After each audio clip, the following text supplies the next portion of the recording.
أعوذ بالله من الشيطان الرجيم. بسم الله الرحمن الرحيم.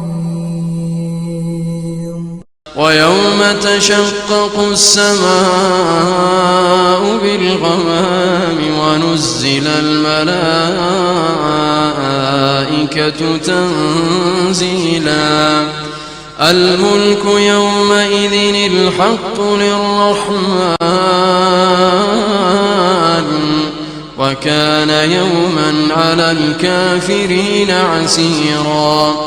ويوم يعض الظالم على يديه يقول يا ليتني اتخذت مع الرسول سبيلا يا ويلتى ليتني لم أتخذ فلانا خليلا لقد أضلني عن الذكر بعد إذ